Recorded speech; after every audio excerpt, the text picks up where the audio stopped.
सुनिए, अब टर्म आ गया क्या? हाय गाइस, आप लोग जो है ना, जहाँ कहीं भी अच्छी लग रहा हो, कुछ प्रॉब्लम वगैरह, तो उसके लिए हमें कमेंट करिए, कोई दिक्कत नहीं है। चलिए अब स्टार्ट करें फ्लावर। ठीक है, फ्लावर में क्या देखना है? सबसे पहला जो फ्लावर क्या है, रिप्रोडक्टिव यूनिट है किसका? एंजियोस्पर्म्स का। आपको पता है ना, प्लांट 5 तरह का है। एल्गी है, एल्गी हो गया, ब्रायोफाइट, टेरिडोफाइट, जिम्नोस्पर्म और एंजियोस्पर्म। तो इसमें फ्लावर किसका यूनिट है? एंजियोस्पर्म का। यही बात यहाँ दिया हुआ है। ठीक है, और इसमें होता क्या है? Sexual reproduction. क्या होगा इसमें? Sexual reproduction. All clear, good. ठीक है, अब कहा जाता है क्या, जो फ्लावर में जो देखिए ये फ्लावर है, फ्लावर के नीचे ऐसे डंटी होता है ना, जिसको हम लोग पेडिसेल बोलते हैं, या पेडिसेल का एक और नाम है स्टॉक। पेडिसेल का एक और क्या नाम है? स्टॉक। ठीक है, इसका जो स्वेलन पार्ट है, यहाँ वाला पार्ट, इसको हम लोग बोलते हैं क्या? थैलमस। स्वेलन पार्ट को क्या बोलते हैं? थैलमस। एक इसका और नाम है रिसेप्टिकल। थैलमस के बाद रिसेप्टिकल। कहा जाता है क्या जी, इसमें जो होता है ना, अगर रिड्यूस्ड लिव्ड प्रेजेंट है, यहाँ देखिए, यहाँ पे ये आपको छोटा सा लिप्स दिखाई दे रहा है ना फ्लावर के नीचे, अगर ये लिप्स है तो इसको हम लोग बोलते हैं ब्रैक्टिएट्स। क्या बोलते हैं? ब्रैक्टिएट्स। और अगर नहीं है तो इसको हम बोलते हैं, विदाउट ब्रैक्टिएट्स को हम क्या बोलते हैं? ई ब्रैक्टिएट। तो यहाँ तक समझ में आ गया। अगर आपसे पूछा जाए फ्लावर किसका रिप्रोडक्टिव यूनिट, क्या बोलेंगे? एंजियोस्पर्म का। पहला बात। दूसरा बात, इसमें होगा क्या? सेक्सुअल रिप्रोडक्शन होगा। फिर टर्म क्या आ गया, जिसमें स्टॉल्क होगा, पेडिसेल होगा। स्टॉल्क और पेडिसेल ये आपको बता दिए हैं। फिर देखिए उसका थैलमस हम बता दिए, स्वेलन वाला पार्ट का क्या नाम है? थैलमस। उसका एक और नाम है रिसेप्टिकल। ठीक है, इसका रिड्यूस्ड लिव जो पाया जाता है इसको बोलते हैं ब्रैक्टिएट्स, और नहीं पाया जाता है तो उसको क्या बोलते हैं? ई ब्रैक्टिएट। आई होप सबको क्लियर हो गया यहाँ तक। अब चलिए इससे आगे हम लोग बढ़ते हैं। इससे आगे दिया हुआ है क्या जी, फ्लावर में जो है ना 4 होल्स होता है, मतलब 4 मेजर पार्ट है इसमें। एक कैलिक्स, दूसरा है क्या? कोरोला, तीसरा है क्या? एंड्रोसियम, और चौथा है क्या? गाइनोसियम। देखिए ये जो है, इसको ये ग्रीन कलर का जो पार्ट है इसको हम लोग कैलिक्स बोलते हैं। यहाँ देखिए, आप देख भी सकते हैं, कैलिक्स बोल दिए। ठीक है, जबकि ये जो कलरफुल पार्ट है इसको हम लोग कोरोला बोलते हैं। देखिए आप। ठीक है, एक बात याद रखिएगा, ये कैलिक्स और कोरोला एसेसरी पार्ट है। एसेसरी पार्ट का मतलब होता है सिर्फ हेल्प करने वाला पार्ट।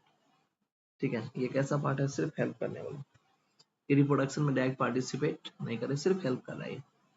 जबकि देखिए ये एंड्रोसियम पार्ट है, यहाँ देखिए एंड्रोसियम दिखाया गया। और ये जो पार्ट है ये गाइनोसियम पार्ट है। ठीक है, एंड्रोसियम कैसा पार्ट होता है? Male part. और गाइनोसियम कैसा होता है? फीमेल। तो ये रिप्रोडक्टिव पार्ट हो गया। तो अगर आपसे कभी भी पूछा जाए जो कैलिक्स कोरोला कैसा पार्ट है, तो क्या बोलेंगे? एसेसरी। और एंड्रोसियम और गाइनोसियम कैसा पार्ट है? रिप्रोडक्टिव। तो फ्लावर में आपको समझ में आ गया जो मेजर कितना पार्ट हुआ? 4। कैलिक्स, कोरोला, एंड्रोसियम और गाइनोसियम। फिर उसके बाद देखिए क्या आ गया, जो कैलिक्स कोरोला कभी कभी नॉट डिस्टिंक्ट, मतलब जो है ना, यहाँ देखिए कैलिक्स है और ये कोरोला है, दोनों आपस में देख रहे हैं एकदम जुड़ गया हुआ है। ठीक है, अगर ये जुड़ गया हुआ है तो इसको बोलते हैं पेरियंथ। क्या बोलते हैं? पेरियंथ। और पेरियंथ के एग्जाम्पल में आपको देखने को मिलेगा क्या? लिली। पेरियंथ के एग्जाम्पल में क्या देखने को मिला? लिली। अब देखिए किसी फ्लावर में अगर बोथ एंड्रोसियम भी और गाइनोसियम भी है, तो ऐसे फ्लावर को हम क्या बोलते हैं? बाइसेक्सुअल। अगर दोनों पार्ट हो, एंड्रोसियम भी और गाइनोसियम भी हो, मतलब मेल और फीमेल दोनों पार्ट हो किसी फ्लावर में। जैसे ये फ्लावर देखिए, ये कैसा है? इसमें एंड्रोसियम भी है, मेल पार्ट भी है, और गाइनोसियम भी है, फीमेल पार्ट भी है। ये कैसा फ्लावर? बाइसेक्सुअल। लेकिन अगर सिर्फ इसमें या तो मेल होगा या फीमेल, तो ऐसे फ्लावर को क्या बोलते हैं? यूनिसेक्सुअल। समझ में आ गया? पेरियंथ समझ में आ गया? पेरियंथ में कैलिक्स को वाला जुड़ा हुआ रहता है। उसके बाद देखिए नेक्स्ट टर्म आ गया क्या, जो बेस्ड ऑन द सिमेट्री 3 तरह का फ्लावर होगा, 3 टाइप्स का फ्लावर होगा। एक होगा एक्टिनोमॉर्फिक, दूसरा होगा जैगोमॉर्फिक, और तीसरा होगा एसिमेट्रिक या असिमेट्रिक भी इसको बोलते हैं। ठीक है, पहला देखिए एक्टिनोमॉर्फिक है, दूसरा जैगोमॉर्फिक, और तीसरा असिमेट्रिक। तो अगर आपसे पूछा जाए जो सिमेट्री के बेसिस पे फ्लावर कितना तरह का, तो क्या बोलेंगे? 3 तरह का। ठीक है, एक्टिनोमॉर्फिक, जैगोमॉर्फिक और असिमेट्रिक। ठीक है, अब इस सब तीनों के बारे में हम लोग सेपरेट पढ़ते हैं। देखिए एक बात आपको बताते हैं, ये फ्लावर है ना, इस फ्लावर को अगर हम ऐसे काट दें बीच से, तो आप देखिए इधर एक है और इधर एक है, इधर भी एक है और इधर भी एक है। तो मतलब इधर दो, इधर भी दो, तो दोनों तरफ इक्वल भाग है कि नहीं?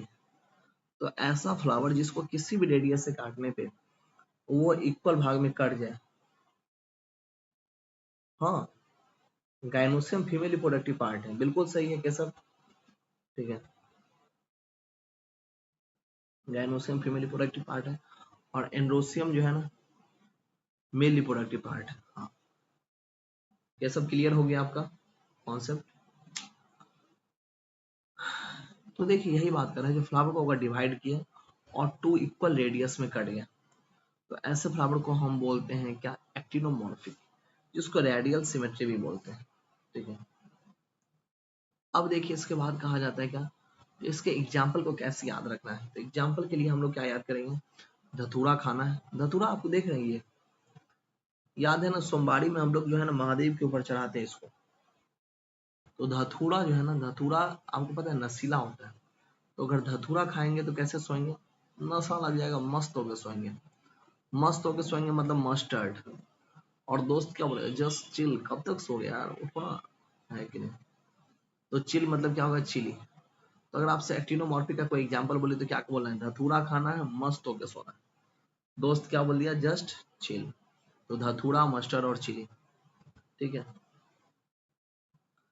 ये सब समझ में आ रहा है? आप लोगों को कोई दिक्कत भी है यहाँ तक? देखिए एक बार, कोई दिक्कत होगा तो बताइए। और आई होप सारा कुछ क्लियर हो रहा है ना?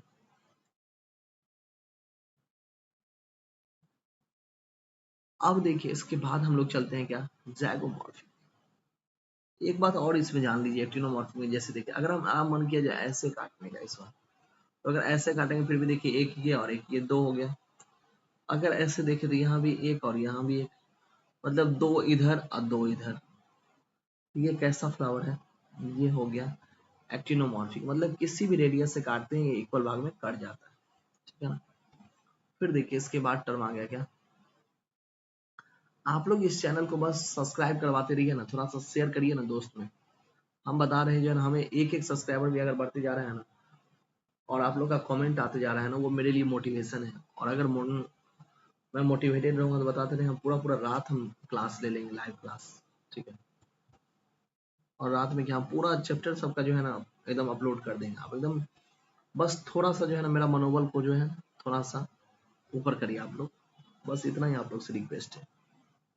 जो बीच बीच में सब्सक्राइबर वगैरह थोड़ा शेयर वगैरह करवाते रहिए अपने अगल बगल। अब देखिए आगे क्या, जैगोमॉर्फिक। जैगोमॉर्फिक में क्या होगा उसको समझिए। जैगोमॉर्फिक में यही है, जब देखिए ये फ्लावर है, इसको अगर हम काटेंगे बीच से, ये थोड़ा सा एग्जैक्ट यहाँ पे काटेंगे, देखिए फिर से काट देते हैं।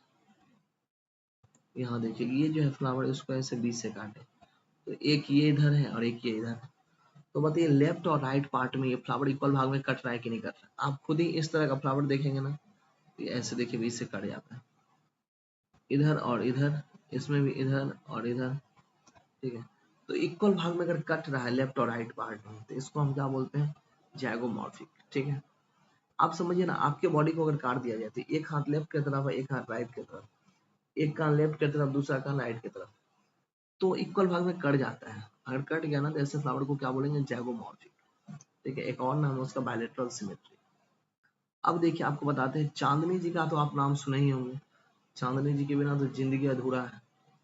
अब देखिए ऐसा हम नहीं बोलते हैं, आजकल बच्चा ही बोलने लगा है। कुछ कुछ तो बच्चा लोग चांदनी जी को खोजने भी लगा है ना, ठीक है। कोड क्या सब, ऐसे ही हम चाह रहे हैं ना, आप लोग जो है ना कमेंट में भी रिस्पॉन्स करिए, किया कीजिए, ठीक है।